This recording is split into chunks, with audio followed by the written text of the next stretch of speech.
Baik, layar saya sudah tampil. Saya sudah, Pak. Sudah ya? Oke, baik. Sudah, Pak. Baik, bismillahirrahmanirrahim. Assalamualaikum warahmatullahi wabarakatuh.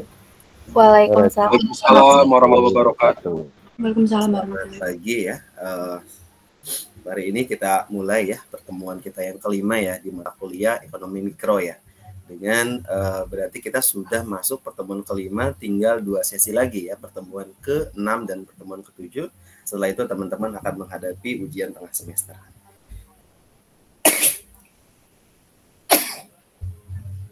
Nanti bahan di setengah semester itu adalah bahan yang dipelajari dari pertemuan pertama sampai pertemuan ke-7 bahan-bahannya. Baik, hari ini kita akan berbicara lengkap ya berhubungan dengan elastisitas permintaan dan penawaran.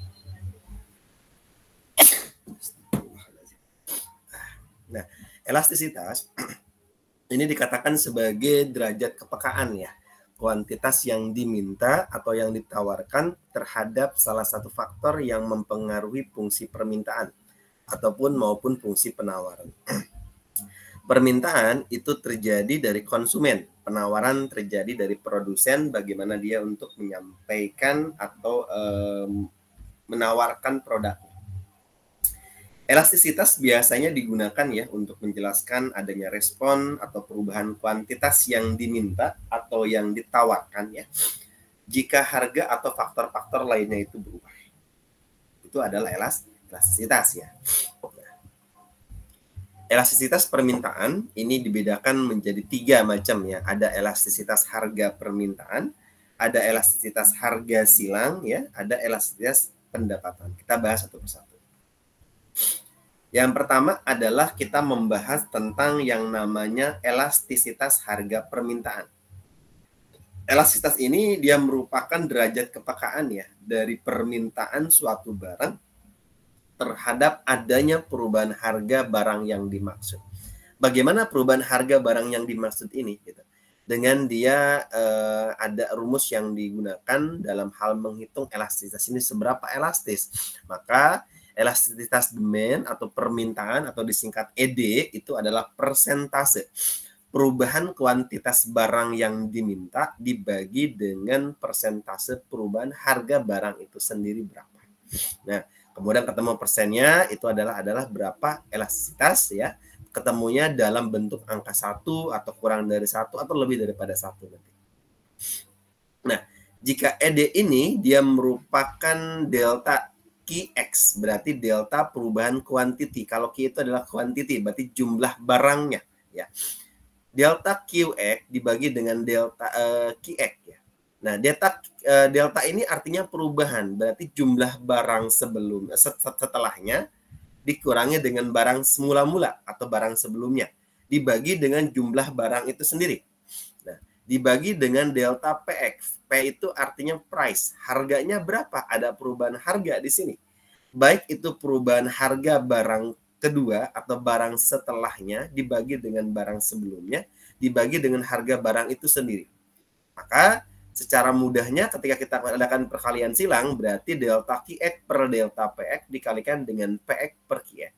Di mana dengan nilainya kurang lebih daripada 1, ini dikatakan sebagai elastis ya, maka persentase perubahan Q ini lebih besar daripada persentase perubahan P.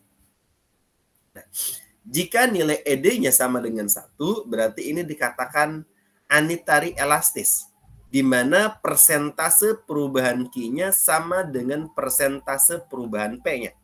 Nah, atau nilai ED-nya dia kurang daripada 1. Berarti dia adalah inelastis. Berarti persentase perubahan Q-nya ini kurang dari persentase dari perubahan P-nya. Kemudian yang kedua adalah elastisitas silang atau kita singkat dengan nama EX. Nah, ini adalah derajat kepekaan dari permintaan suatu barang yang terhadap perubahan harga barang lain. Di mana EX itu adalah persentase perubahan kuantitas barang X yang diminta dibagi dengan persentase perubahan harga barang lain atau Y. Jadi ini antara satu barang dengan barang ini berbeda ya. Jadi barang yang kalau ini kuantitas berarti jumlah barang yang dimintanya apa, dibagi dengan harga barang lain atau sebagai barang pengganti atau barang substitusi ya. Nah, ini adalah barang pengganti atau dikatakan sebagai elastisitas silang di situ. Maka rumus EX-nya dia menjadi delta QX per QX dibagi dengan delta PY per PY.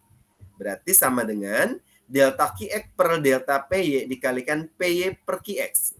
Sehingga nilainya jika dia elastisitasnya bernilai positif, maka termasuk golongan barangnya adalah barang substitusi. Berarti barangnya merupakan barang pengganti. Misal kita biasa makan nasi. Nah, nasi ini bisa gantikan nggak Pak penggantinya? Misalnya orang makan jagung, nah itu barang pengganti. Atau orang makan kentang, barang penggantinya. Nah, atau sesuatu hal yang lauk pauk misalnya adalah makan daging. Daging sudah bosan nih, kita ganti nih dengan permintaan elastis ini. Berarti orang sudah mulai bergeser karena bosan makan daging terus-menerus, akhirnya dia geser ke ayam atau geser ke ikan atau ke ikan teri atau apapun, telur dan sebagainya. Itu adalah barang yang menggantikan, substitusi. Berarti interpretasinya ini adalah barang-barang yang bisa atau saling menggantikan satu dengan yang lainnya. Itu barang substitusi. Yang kedua, jika nilai EX-nya bernilai 0, maka dikatakan barangnya adalah barang independen. Jika dia barang independen, maka interpretasinya dia adalah barang-barang tersebut tidak berhubungan dalam pengkonsumsiannya. Jadi tidak ada hubungannya nih ya. Artinya Anda minum kopi ya. Nah, sementara Anda setelah makan, nah itu kan tidak ada hubungannya. Jadi barang independen di sini.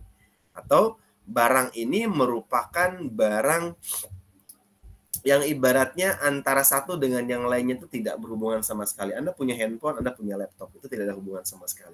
Tetapi mereka bisa kita gunakan dengan fungsi yang berbeda. Kemudian jika EX-nya bernilai negatif bagaimana Pak? Jika EX-nya bernilai negatif, berarti golongan barang tersebut termasuk ke dalam barang komplementer. Apa sih barang komplementer, Pak? Barang komplementer itu artinya barang pelengkap. Di mana barang-barang tersebut adalah barang yang dikonsumsi secara bersama-sama, tetapi mereka saling melengkapi satu dengan yang lainnya. Seperti Anda bikin kopi. Nah, ketika Anda bikin kopi, ya, kopi tersebut Anda buat tidak hanya merupakan kopi murni saja. Dia merupakan perpaduan antara kopi dan gula. Sama hanya menjadi kopi yang rasanya berbeda atau kopi dengan creamer ya, dengan susu dan sebagainya. Sehingga barang-barang tersebut dia merupakan barang sama-sama saling melengkapi satu dengan yang lainnya. Anda punya handphone. Handphone ini ada yang namanya seluler, ada yang namanya ibaratnya kuota yang Anda gunakan. Itu komplementer pelengkap. Percuma punya HP bagus tapi nggak ada kuotanya kan gitu.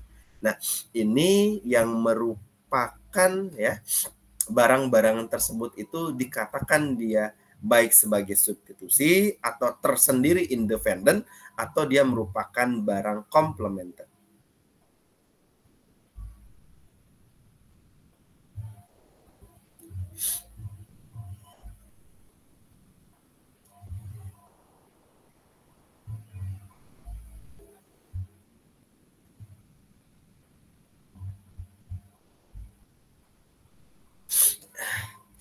Kemudian berikutnya, yang ketiga, ada yang namanya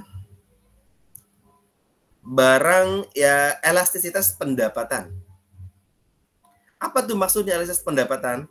Elastisitas pendapatan di sini berarti elastisitas ini dia merupakan derajat kepekaan dari permintaan suatu barang terhadap perubahan pendapatan itu apa? Perubahan pendapatannya. Dengan dia perubahan pendapatannya yang berbeda, maka dikenal dengan nama EI di situ, ya. Berarti persentase perubahan kuantitas barang yang diminta, gitu kan? Kuantitas barang yang diminta, kemudian dibagi dengan perubahan, ya, dibagi dengan perubahan harga pendapatan yang ada. Ini rumusnya. Dia di mana menggunakan di situ adalah EX. EX sama dengan di situ berarti delta Qx ya. Delta Qx di situ per Qx dibagi dengan delta I per I gitu. Nah, berarti ini nilainya apa? Berarti delta Qx per delta I dikalikan dengan I per Qx gitu. Sehingga dia di situ bisa bernilainya beda-beda ya. Kalau misalnya ini, apakah nilai pendapatannya dia di situ ini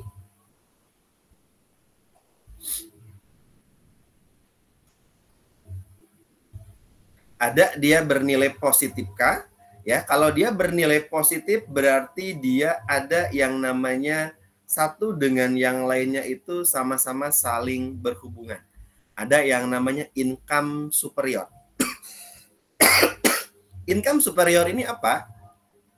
Income superior ini dia merupakan interpretasi dari barang normal atau kenaikan pendapatan yang akan berpengaruh dengan kenaikan jumlah barang yang diminta. Apakah dia merupakan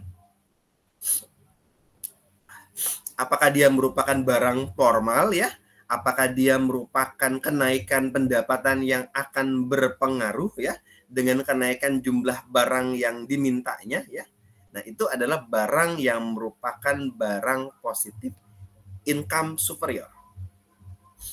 Nah, contohnya apa, Pak? Contohnya ikan ya. Daging gitu ya. Nah, sehingga nanti dengan satu dengan yang lainnya ini ya, satu dengan yang lainnya ini sama-sama memberikan yang lain di situ. Berikutnya, jika nilai EX-nya bernilai 0, nah berarti ini ada income independent. Berarti income independent ini adalah dia merupakan barang netral. Nah, barang netral itu apa? Barang netral itu berarti akan ada kenaikan atau penurunan pendapatan yang tidak berpengaruh terhadap jumlah konsumsi. Contohnya apa? Beras. Beras harga senaik apapun ya, sebisa apapun, satu dengan yang lainnya ini dia akan berkurang bila pendapatannya itu naik gitu ya.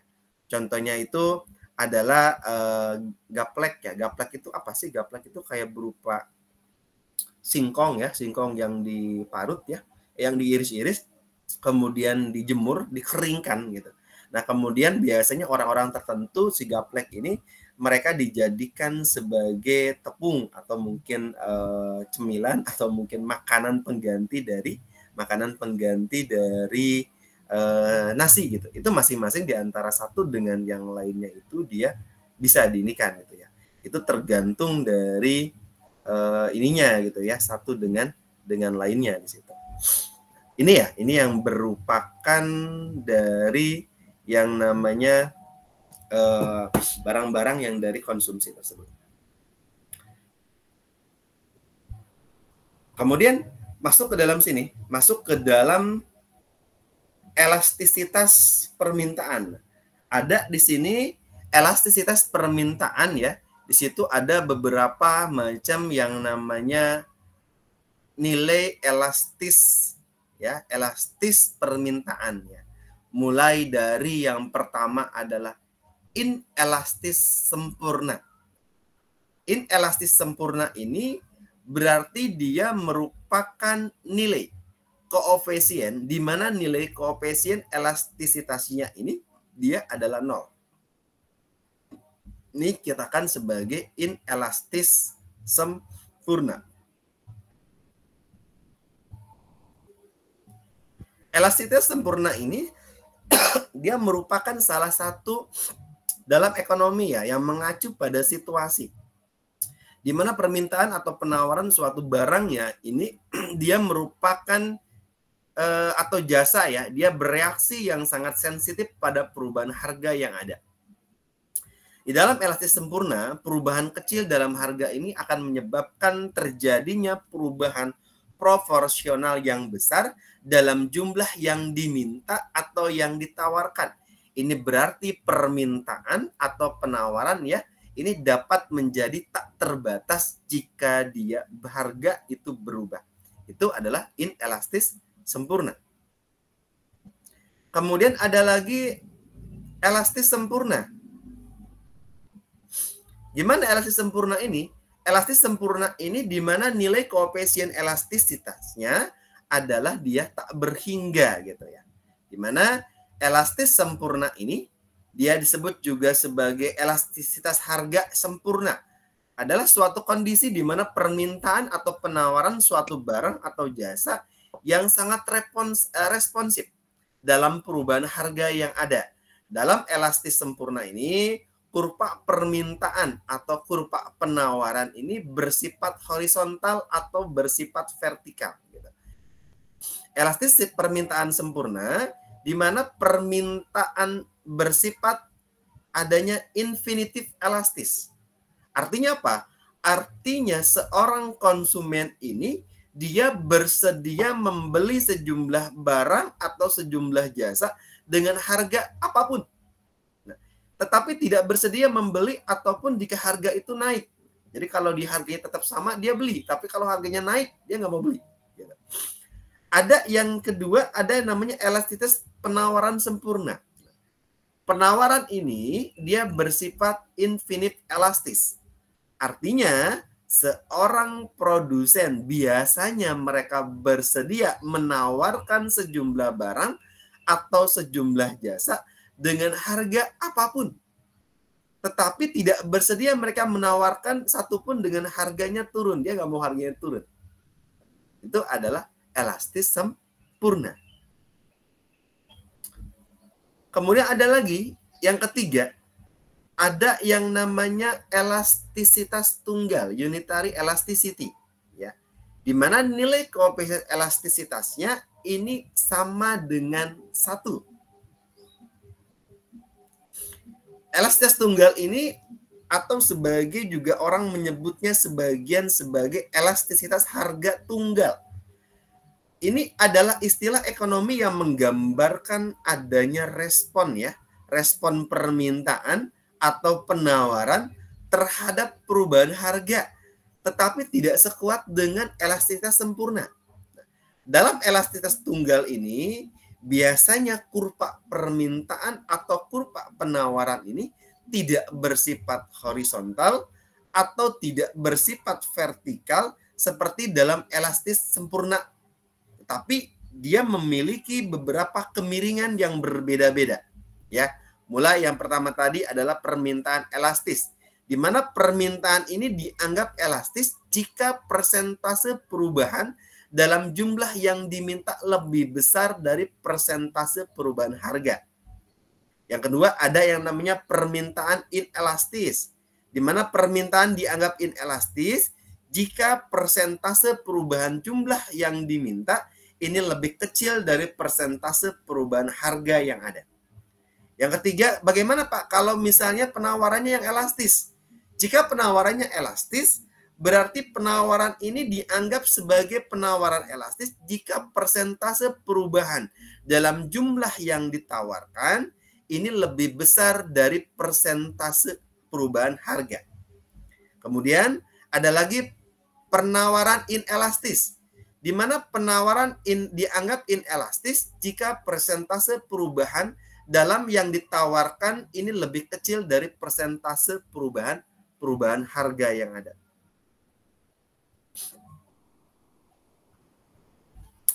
Kemudian yang keempat itu ada yang namanya elastis. Nah, di mana elastis ini jika nilai koefisiennya, elastisitasnya ini kurang lebih dari 1. Itu elastis ya. Jadi kalau dia lebih daripada 1, maka dianggap dia elastis. Bagaimana nih elastis ini? Elastis ini dikatakan dia elastis berarti ukuran responsifnya dari permintaan atau penawaran terhadap perubahan harga, baik itu perubahan pendapatan yang ada, perubahan harga ya, atau faktor-faktor lainnya. Ini dapat dibedakan menjadi beberapa bentuk perubahannya. Bisa elastisnya harga, bisa elastisnya pendapatan, bisa elastisnya silang gitu. Ya. Kalau elastis harga bagaimana? Dia mengukur seberapa sensitif sih permintaan dan penawaran yang ada. Nah, kemudian kalau elastis pendapatan berarti mengukur seberapa sensitif permintaan terhadap perubahan pendapatan. Nah, ada elastis silang. Nah, ini mengukur seberapa sensitif sih perubahan suatu barang terhadap perubahan harga barang itu. Nah, elastis ini dapat berupa dia elastis atau responsif ya, jika persentase atau perubahan dari variabel yang tertentu dia lebih besar dengan persentase dari variabel lain atau dikatakan sebagai inelastis di situ. Kemudian yang kelima ada yang dikatakan sebagai inelastis. Jika dikatakan sebagai inelastis, berarti nilai koefisien permintaan barang atau tersebut ini dia berkisar antara 0 sampai dengan 1. Nah, ketika berkisar 0 sampai dengan 1, maka dia dikatakan dia adalah inelastis. Nah, ini biasanya mengacu pada situasi di mana permintaan atau penawaran suatu barang atau jasa ini kurang responsif terhadap perubahan harga. Dalam kasus elastis ini biasanya ada permintaan inelastis, di mana persentase perubahannya dalam jumlah yang diminta ini kurang dari persentase perubahan harga. Ini berarti konsumen ya tidak terlalu responsif nih terhadap perubahan harga yang ada, atau dalam beberapa kasus biasanya mereka mungkin tetap membeli barang ya atau jasa meskipun harga barangnya itu naik. Kemudian ada lagi penawaran inelastis. Persentasenya perubahan dalam jumlah yang ditawarkan ini kurang dari persentase perubahan harga. Ini berarti produsen tidak terlalu responsif ya terhadap perubahan harga dan mungkin juga tidak meningkatkan adanya produksi meskipun harganya naik.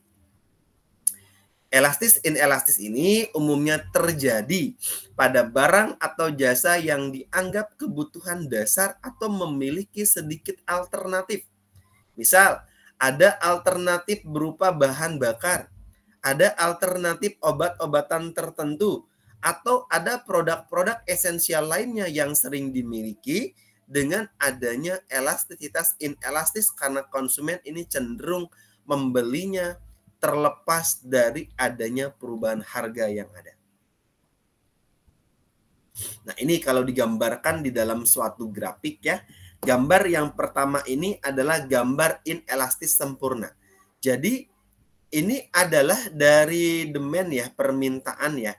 Mau dia jumlah barang yang dimintanya, seberapa banyak pun jumlah barang yang diminta, harganya dia semakin jumlah barang yang diminta tetap walaupun harga barangnya dia bisa meningkat. Yang kedua, ada gambar elastis sempurna. Ini yang digambarkan adalah perubahan harganya yang flat. Harganya akan terus sama berapapun jumlah barang yang diminta, harganya flat. Nah, atau ada gambar dan ke bawahnya yang ketiga adalah gambar elastisitas tunggal, di mana perubahan harga dan perubahan jumlah barang yang diminta ini kenaikannya tergantung ya dari banyak tidaknya, sedikit tidaknya terhadap jumlah barang yang diminta. Semakin sedikit ya jumlah barang yang diminta, maka harganya semakin tinggi dan dia akan bergeser harganya, semakin dia harganya turun, maka jumlah barang yang dibeli pun yang diminta pun akan semakin banyak. Itu adalah permintaan darinya. Kemudian ada lagi gambar dari elastis. Gambar dari elastis, dia merupakan jumlah barang dan harganya itu terjadi penurunan harga jika tapi masih di dalam standar ini ya, artinya tidak terlalu signifikan perubahannya. Tetap dia berubahnya itu tetap perubahannya itu kalau barang yang dimintanya banyak tetap akan lebih murah dibandingkan dengan yang tinggi. Atau gambar yang inelastis di sini. Gambar inelastis di sini berarti dia ada jumlah barang. Permintaannya apa, Pak? Permintaan jumlah barangnya jika harganya dia tinggi ya terhadap dia jumlah barangnya, maka di sini satu dengan yang lainnya akan dibuatkan tuh kenaikan dan penurunannya di sini. Ini adalah inelastis di sini. Nah, maka kalau bisa kita lakukan dengan cara yang permintaan yang mana nih? Apa yang dia bersifat elastis, apa dia inelastis atau elastis sempurna ya. atau dia merupakan inelastis sempurna atau elastisitas tunggal. Itu ya yang bisa kita sampaikan ya di dalam pertemuan ini. Silakan jika ada sharing atau pertanyaan atau diskusi ya, dipersilahkan.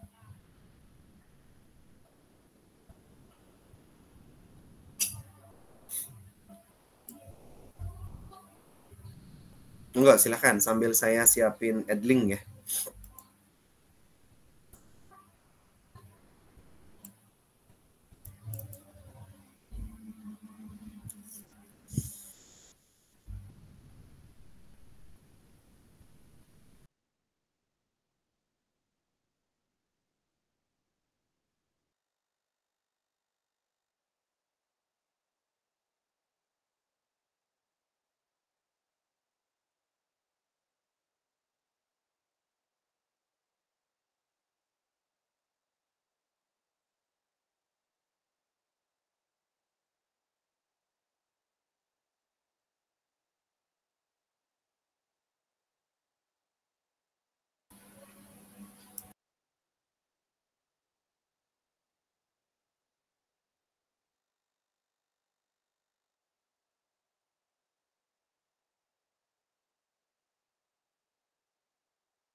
Kita presensi dulu ya.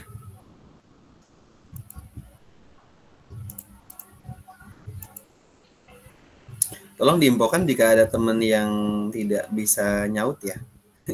Jadi silakan nanti diinikan saja, disampaikan kalau misalnya memang dia hadir. Karena saya langsung ngebuka langsung halaman adlink ya untuk absensi presensi untuk pertemuan kelima ini. Kita ini udah masuk nih, ada 2 kelas ya, ada 2 kelas yang di KC 210 ya. Di sesi kelima tanggal 4 ya. Dari ya, tanggal 4.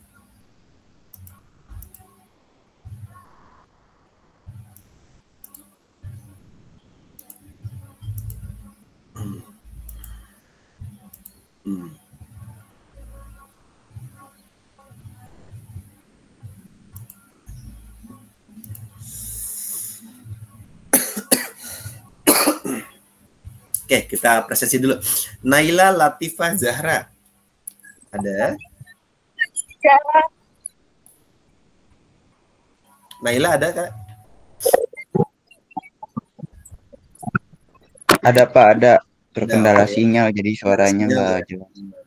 Jadi sinyalnya lep-lepan. Berarti pas kuliah juga kalau dengerin saya juga lep-lepan juga tuh kalau gitu. Biasa kan pengaruh ya. Pengaruh sinyal. Oke, kemudian Era Setianingsih. Era.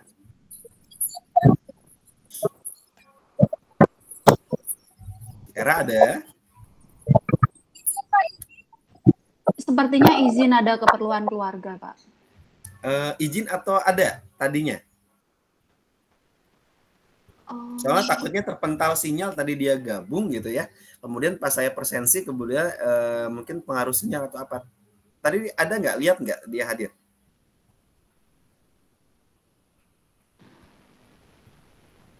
Sepertinya tidak ada, Pak. Izin ada keperluan keluarga itu. Oh, di grup ada ya? Tidak hadir dari awal, Pak.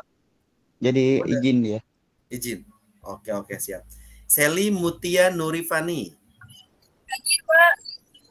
Ada? Ada. Oke. Hanuna Salsabila. Hadir, Pak. Hadir. Stefani Anastasia. Hadir, Pak. Lemes banget kayaknya Stefani, baru pulang kerja ya?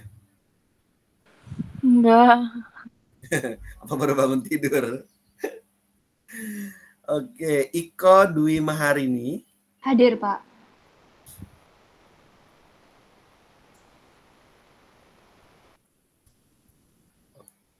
Dewi Asti. Hadir, Pak. Oke, saya save dulu. Berikutnya, nih, di samping rumah saya lagi ada hajatan, jadi suaranya masuk tuh pasti. Rohmat Hidayat. Hadir, Ada, Pak. Pak? Ada, oke. Yuda Pratama.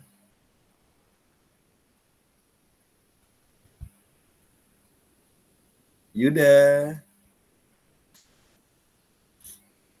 Izin kerja, Pak. Izin kerja, oke.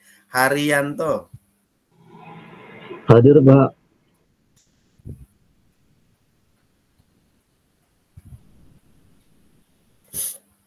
Sapitri Aliani. Hadir, Pak. Indah Karina Dwi Kanto.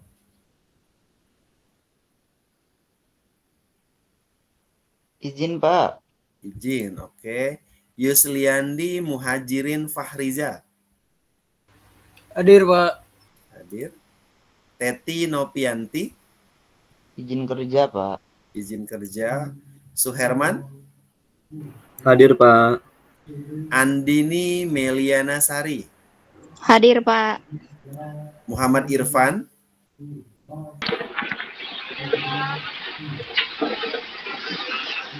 Hadir, Muhammad Pak. Irfan Hadir. ada? Hadir. Hadir, Pak. Hadir. Oke. Ahmad Haryono. Hadir, Pak. Ada Hadir. ya. Fitria Nur Hasana. Hadir, Pak. Indra Aribowo. Hadir, Pak. Muhammad Ruri. Hadir, Pak. Asep Septian. Hadir, Pak. Tadi dia lagi dalam perjalanan. Oh ya, Kerja. nggak apa-apa. Tadi Minta pesan bantu saya. diinfoin aja. Soalnya kan Iya, kasihan tadi ya. info ke saya, Pak. Iya, oke, nggak apa-apa. Kan saya juga ini karena teman-teman Sabtu ini masih keadaan juga kerja, silakan gitu. Cuma ketika saya presensi, tolong dibantu temennya yang memang dalam perjalanan ya. Karena saya presensi ini harus saya inikan ya. Jadi saya panggil satu persatu gitu. Cuma pastikan di dalam room ada gitu aja. Pastikan dalam roomnya ada. Kalau dalam perjalanan boleh chat atau mungkin boleh sampaikan kepada temennya ya, agar bisa ke-record. Nanti kalau tidak bisa misalnya menyimak pembahasan secara utuh ya di jam ini, nanti bisa melihat kembali nanti saya share di YouTube saya gitu ya. Jadi teman-teman nggak usah khawatir, saya berikan dua opsi di sini. Ahmad Julkarnain. Hadir, Pak. Kemudian Taufik Hidayat. Hadir, Pak. Isnaini Awalia. Hadir, Pak. Nah ini Franky Teresus Sinurat. Hadir, Pak. Hadir, oke. Ada yang belum saya panggil? Saya, Pak. Ahmad. Ada banyak kan? Ada berapa orang yang belum dipanggil? Berarti belum masuk ke dalam Edlink. Belum divalidasi Siapa mungkin, Pak, untuk KRS-nya. Jadi nanti yang belum divalidasi nanti di grup dulu aja ya absennya ya, silahkan masuk ke grup WhatsApp yang sudah saya berikan ya. Gabung dulu ke grupnya. Udah gabung kan? Ini sepertinya ada yang baru kayaknya. Kalau ada yang silahkan gabung ke grupnya, ke Iya Pak, grup kelas. banyak yang baru sepertinya untuk yang minggu ini. Nggak apa-apa, nggak masalah. Silahkan, karena memang ini masih ada yang baru ya. Nanti pastikan yang hadir hari ini join ke grup dulu, ke grup WhatsApp-nya. Sudah itu belum? Atau yang hari ini gabung, silahkan saya undang ya di grup WhatsApp, saya masukin di ini. Saya masukkan di chat box ya. Sudah join, Pak. Sudah join? Oke, kalau sudah join, nah berarti presensinya sementara belum terrecord di Adlink, silahkan note di grup ya, yang list kehadiran mikro ya, kehadiran mikro yang hari ini, biar nanti ketika sudah divalidasi bisa saya absen ulang di minggu sebelumnya gitu ya. Jadi bisa silakan di note aja ya, biar nanti nggak lupa ya. Makasih. Baik. Oke, berarti nggak apa-apa lah, kita bertambah teman-teman ya, bertambah kelas baru ya, ada saudara baru ya, nanti kita bisa sama-sama saling bersinergi tuh teman-teman. Karena teman-teman ini di dalam kelas ini biasanya kan satu kelas itu satu angkatan. Satu angkatannya itu banyak, nah nanti teman-teman akan menjadi jejaring teman-teman ke depan gitu. Teman-teman akan bisa bersilaturahim ya, teman-teman akan bisa berbagi cerita, mungkin juga bisa berbagi pengalaman ya, mungkin berbagi kerjaan dan sebagainya gitu. Karena banyak teman, banyak saudara ya, ini akan lebih memudahkan teman-teman di dalam menghadapi kehidupan ke depan. Karena manusia saat ini bergeser ya dari manusia sebagai makhluknya adalah makhluk sosial yang selalu mereka sering-seringnya ngumpul ya, sering kopdar dan sebagainya. Saat ini sudah bergeser eranya. Jadi manusia sudah bergeser, jadi makhluk sosialnya berubah jadi makhluk media sosial gitu. Gak apa-apa, kita ketemu di online. Nah, siapa tahu nanti kita bisa ketemu dengan teman-teman bersinergi ya, satu dengan yang lainnya, biar teman-teman sama-sama saling menguatkan sesama satu-satu keluarga besar dari Unverti ini gitu.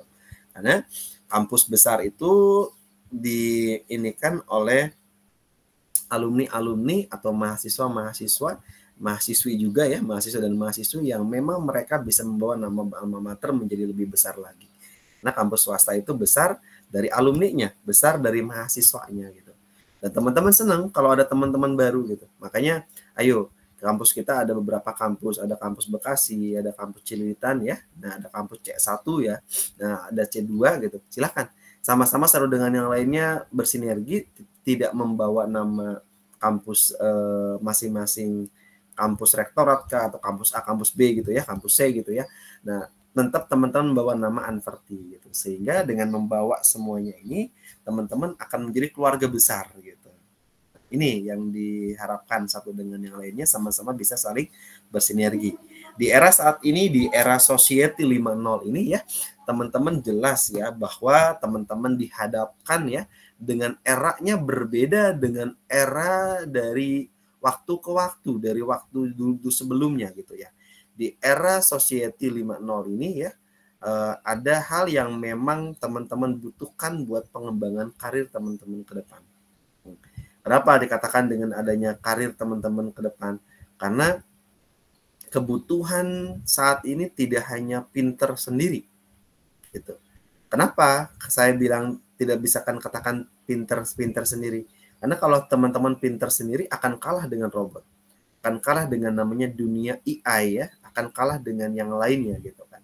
Sehingga dengan teman-teman kalah perjuangan, kalah dengan cerdasnya AI, cerdasnya robot dan segala macam, teman-teman akan ketinggalan kalau misalnya teman-teman tidak bisa melihat peluang apa nih yang kira-kira dibutuhkan di era Society 5.0 ini gitu ya. Nah, ada 4 hal yang teman-teman harus butuhkan di era Society 5.0 ini yang kita kenal dengan nama 4C ya. 4C. Istilah 4C ini dia merupakan kunci yang menjadi landasan filosofi ya di dalam visi misi ketika kita mau bersaing di era Society 5.0 ini. Ya. Yang pertama ada yang namanya teman-teman itu harus bisa berkolaborasi dengan yang lainnya. Ketika teman-teman satu dengan yang lainnya bisa berkolaborasi ya, nah ini yang dirasakan teman-teman akan menjadi orang yang hebat dengan yang lainnya. Sama-sama teman-teman akan bisa saling membantu dan saling melengkapi satu dengan yang lainnya, gitu kan. Eranya. Jadi kalau teman-teman bisa berkolaborasi dengan baik ya, kemudian teman-teman dengan sendirinya satu dengan yang lainnya akan membuat teman-teman kuat. Oh, saya ahli Pak di bidang ekonomi, saya ahli di manajemennya Pak, ada teman yang ahli di akuntansinya, ada teman yang ahli di IT dan sebagainya. Nah, teman-teman bisa tuh berkolaborasi membuat usaha yang satu dengan yang lainnya sama-sama punya melengkapi satu dengan yang lainnya. Kan saat ini kita butuh nih manajemen, oh kita butuh akuntansi, orang-orang akuntan keuangan, kita butuh juga orang IT dalam membuat sistem, atau juga teman-teman butuh orang desain komunikasi visual, yang dimana di dalamnya desain komunikasi visual itu membutuhkan yang namanya bagaimana era marketing dengan era digital saat ini gitu. Nah, ini yang dibutuhkan ya dengan era society 5.0 ini gitu ya, kebutuhannya itu. Kemudian apalagi? Kemudian yang kedua, teman-teman harus bisa namanya critical thinking. Kenapa saya katakan di sini harus punya teman-teman critical thinking? Ketika teman-teman mempunyai yang namanya critical thinking, teman-teman bisa berpikir kritis. Teman-teman bisa berpikir dari tidak kebanyakan dari orang yang ada.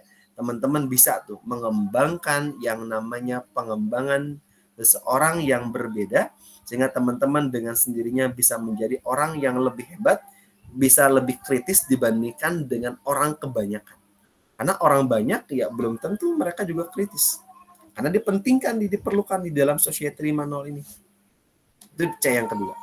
C yang ketiga, teman-teman harus bisa yang namanya itu, setelah critical thinking itu adalah creativity. Bagaimana nih teman-teman dengan teman-teman punya kreatif yang luar biasa, dengan teman-teman punya kreativitas yang luar biasa, ya satu dengan yang lainnya teman-teman rasa bahwa teman-teman mempunyai ide yang berbeda dan yang lainnya. Sok sekarang ada yang baru nggak? Saya lihat saat ini tidak ada yang baru, semuanya itu butuh dengan namanya kreatif aja gitu ya. Nah, dengan teman-teman kreatif, dengan teman-teman mempunyai sesuatu hal yang berbeda gitu ya, sehingga teman-teman ini bisa mengemas dengan kemasan yang baru. Contoh sederhana, dulu ojek pangkalan aja kan. Ojek pangkalan yang dulu ketika kalau mau jadi juragan ojek kan teman-teman harus harus beli apa Pak? Harus beli kendaraannya banyak. Habis beli kendaraannya banyak nanti punya karyawannya banyak. Nah, kemudian setelah itu baru Anda jadi bos ojek misalnya. Nah, saat ini sudah mulai hilang. Orang saat ini sudah bergeser eranya, mereka lebih senang dengan membawa handphone. Handphone mereka itu semua penuh dengan aplikasi, bahkan perbankan dan keuangannya pun ada di situ gitu. Sehingga apa yang terjadi? Yang terjadi ketinggalan dompet dengan ketinggalan handphone, lebih stres ketinggalan handphone dibanding ketinggalan dompet. Bahkan ke perbankan kita tidak perlu lagi menunjukkan bahwa KTP kita itu dengan menggunakan KTP. Bahkan dengan menggunakan foto atau scan KTP saja kita sudah bisa bertransaksi di bank saat ini. Kenapa? Karena sudah ada di situ ya yang berhubungan dengan data kita sudah terrecord dengan nik kita, benar nggak fotonya sesuai apa tidak gitu. Nah, ini yang merupakan perubahan zaman yang ada. Dengan perubahan-perubahan zaman yang ada gitu ya, diharapkan ya teman-teman harus memiliki skill yang dibutuhkan buat era ke depan itu apa gitu. Kalau skillnya teman-teman hanya berpikir ya, hanya skill yang teman-teman tadi hanya berpikir, wah saya harus pintar Pak, harus cerdas. Nah itu udah ketinggalan gitu. Karena kecerdasan dan ini nanti berpikirnya akan lebih berat ya ke depannya gitu. Sehingga satu dengan yang lainnya itu, dengan yang lainnya akan lebih berubah di situ. Tadi mulai dari teman-teman ada yang namanya kolaborasi, ada critical thinking, ada yang namanya itu yang tadi adalah tentang kreatif gitu ya. Nah, satu lagi apa kira-kira yang dibutuhkan untuk bisa menguasai ini di era society 5.0 ini nih? Selain tadi creativity ya, inovasi di dalamnya itu masuk gitu ya. Apalagi yang kira-kira teman-teman anggap penting nih di dalam saat ini? Kan ternyata saya mengatakan pinter tuh nggak terlalu penting Pak ke depan. Kenapa? Karena udah ada AI, karena sudah ada robot yang ada. Dengan robot yang ada, dengan ini yang ada, nah berarti tidak terlalu banget Pak dibutuhkan gitu ya. Seperti itu ya yang jadi ininya. Nah, kira-kira kalau misalnya gitu ya. Nah, kira-kira kalau misalnya ini kira-kira apa lagi nih? Kalau ketika kebutuhannya di dalam ini adalah untuk bisa menopang kehidupan ke depan agar kita bisa menjadi pemenang. Monggo, Mas Rohmat Hidayat, silakan. Iya, Pak, terima kasih. Kalau menurut saya sih, kalau menurut saya tambahannya ijazah S1 atau sarjana gitu, Pak. Itu juga sangat penting untuk menopang ke depannya gitu, Pak. Walaupun kita punya skill, punya bakat, punya kreativitas, tapi tidak dibantu dengan ijazah gitu, susah juga, Pak. Kayak di perusahaan gitu contohnya, kita punya skill nih. Tapi untuk mempertimbangkan perusahaan agar kita naik ke level yang lebih tinggi kan mempertimbangkan juga pendidikannya seperti itu, Pak. Menurut saya penting juga ijazah sarjana itu, Pak. Makanya perusahaan menyuruh saya untuk lanjut lagi ya mungkin akan naik ke level selanjutnya seperti itu. Betul. Salah satunya benar dengan cara pendidikan tadi. Karena memang di perusahaan itu kalau teman-teman kerjanya bagus, luar biasa, kreatifnya luar biasa, inovasinya luar biasa, teman-teman nggak kuliah, teman-teman nggak bakalan naik jabatan. Kadang jabatan manajer dikasihnya orang-orang yang lulusan sarjana minimal kan, atau orang lulusan magister gitu ya. Karena kenapa? Karena mereka melihat bahwa ada yang namanya skala. Nah, kalau dalam hal kehidupan kita itu ada namanya SKKNI ya. SKKNI itu adalah keterampilan yang memang paling cepat kita dikatakan ahli. Salah satunya selain dari pengalaman adalah dengan cara kita berkuliah.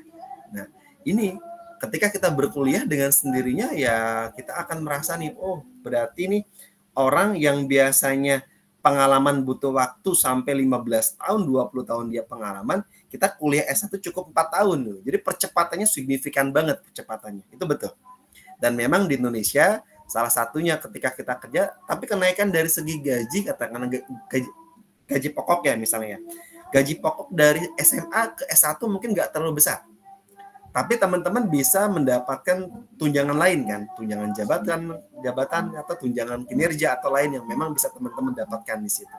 Nah, ini perubahan ke depan, tantangan ke depan. Salah satunya dengan era sekarang, teman-teman bisa kuliah ya dengan online seperti ini. Salah satu hal yang menurut saya sih paling benar-benar mengasihkan dan bisa mengerjakan beberapa pekerjaan di waktu yang sama gitu. Bahkan dulu saya kuliah mau tidak mau harus datang ke kampus ya.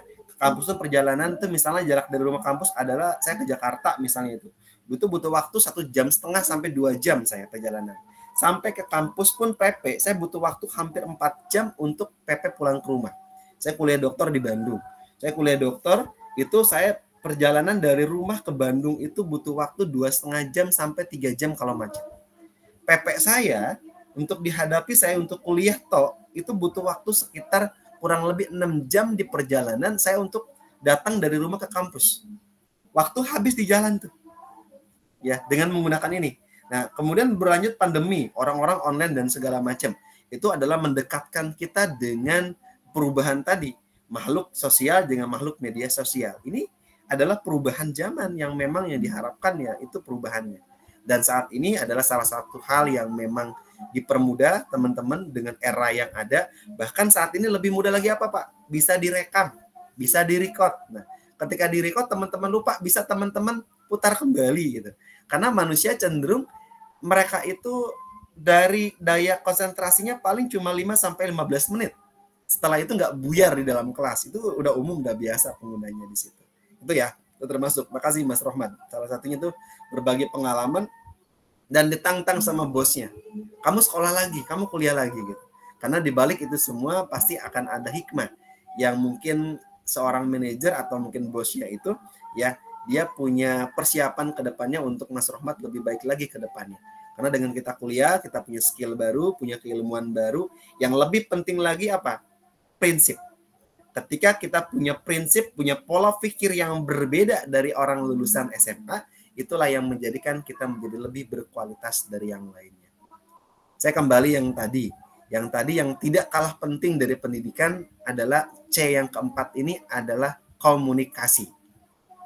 Pak, kita jurusan bukan jurusan komunikasi. Kenapa penting? Karena komunikasi ini ada yang namanya komunikasi personal dengan bos kita, ada komunikasi interpersonal dengan public speaking dengan orang lain.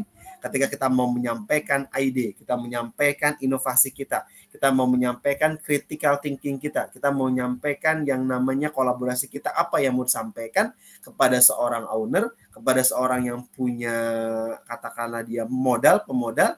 Nah, ini harus disampaikan agar mereka mengerti dan mereka menerima apa yang mau kita sampaikan. Makanya sangat penting sekali. Jadi saya rangkum ya. Jadi yang paling penting di era Society 5.0 selain pendidikan yang tadi disampaikan sama Mas Rohmat ini, kompetensi di abad 21 ini kenal dengan nama 4C ya. C yang pertama tadi adalah critical thinking ya, atau mungkin katakan bukan critical thinking atau boleh katakan creative thinking ya. Bagaimana kemampuan teman-teman berpikir kritis, berpikir kreatif ya. Nah, kemudian ada yang namanya critical thinking ya. Dan ibaratnya tadi teman-teman membuat suatu hal yang berbeda. Kemudian apalagi kolaborasi dengan teman yang lainnya. Kemudian C yang keempat adalah dengan komunikasi. Yuk komunikasi dengan baik agar apa yang bisa kita sampaikan, ide kita tersampaikan sama orang lain gitu. Itu yang lebih baik. Monggo kita diskusi kembali ke topik kita tentang elastisitas permintaan dan penawaran. Yang jelas elastisitas permintaan dan penawaran ini berawal dari yang namanya permintaan seorang konsumen ya, yang diminta oleh konsumen, kemudian seorang produsen yang diminta ini adalah seorang produsen yang menjualnya. Dengan adanya di antara kolaborasi kedua ini, maka mana yang lebih efektif Pak? Mana yang lebih elastis agar permintaan dan penawaran mana yang harus ditingkatkan barangnya? Apakah barang tadi substitusi yang ditingkatkan? Apakah barang komplementer yang ditingkatkan satu dengan yang lainnya? Sehingga barang satu dengan barang yang lainnya sama-sama saling menopang, saling membutuhkan, dan saling bisa meningkatkan penghasilan dari seorang produsen atau seorang konsumen pun bisa mendapatkan dengan harga sesuai dengan harga yang dibutuhkan atau harga yang diterima oleh masyarakat. Silakan. Ada sharing atau tanggapan, kita buka ya. Jadi lebih enak malah kalau ada sharing atau mungkin sanggahan dari teman-teman. Dipersilakan.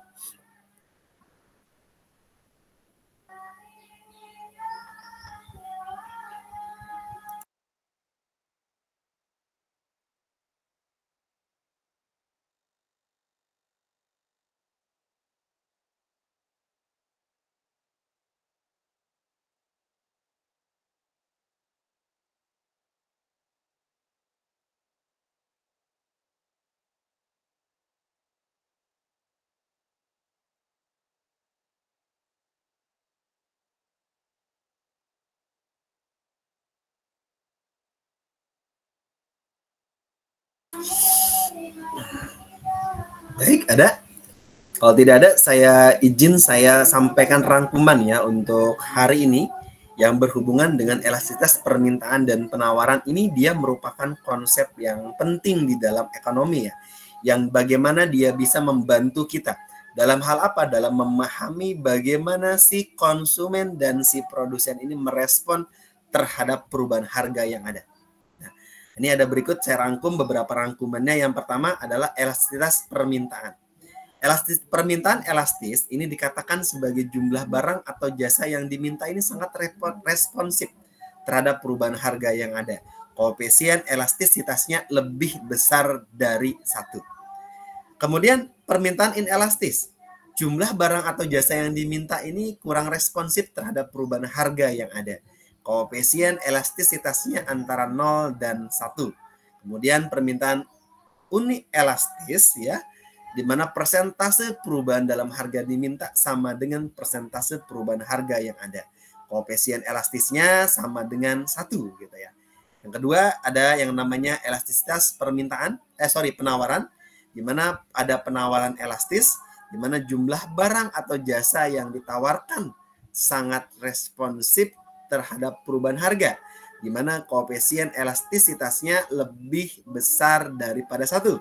Kemudian ada lagi penawaran inelastis, di mana jumlah barang atau jasa yang ditawarkan ini kurang responsif ya. Nah, terhadap perubahan harga yang ada. Koefisien elastisnya antara 0 sampai dengan 1. Kemudian ada lagi penawaran uni elastis, di mana persentase perubahan dalam jumlah yang ditawarkan ini sama dengan jumlah yang ditawarkan, ini sama dengan persentase harga yang ada. Sehingga koefisien elastisitasnya sama dengan 1. Kesimpulan umum, bisa saya tarik kesimpulan bahwa elastisitas permintaan dan penawaran ini sangat penting bagi produsen dan bagi konsumen untuk mengambil keputusan bisnis yang tepat. Dalam keadaan elastis ya, perubahan harga dapat menyebabkan perubahan besar yang dalam jumlah yang diminta ataupun dalam jumlah yang ditawarkan. Kemudian dalam keadaan inelastis, perubahan harga juga harga menghasilkan perubahan kecil dalam jumlah yang diminta atau yang ditawarkan. Kemudian elastis permintaan dan penawaran ya dapat dipengaruhi oleh banyak faktor. Termasuk dalamnya ada ketersediaan barang pengganti ya, ada tingkat kebutuhan, ada waktu ya, dan juga ada yang namanya preferensi konsumen. Itu yang bisa kita sampaikan di dalam pertemuan kita yang kelima ini ya, berhubungan dengan elastisitas permintaan dan penawaran. Kalau tidak ada sharing atau diskusi pertanyaan, kita cukupkan ya sampai di sini. Kita break dulu. Nanti kita join kembali di jam 10 saja ya. Kita join kembali di jam 10 ya, nanti untuk mata kuliah kedua ya, pengantar ekonomi makro. Silakan. Ada pertanyaan tidak? Cukup? Cukup, Pak. Cukup, Pak. Terima kasih. Cukup, Pak. Kita join kembali di room yang berbeda ya, roomnya yang di room yang mikro. Terima kasih untuk hari ini, kita cukupkan sampai di sini. Ya, wabillahi taufiq wal hidayah. Assalamualaikum warahmatullahi wabarakatuh. Waalaikumsalam warahmatullahi wabarakatuh. Terima kasih, Pak.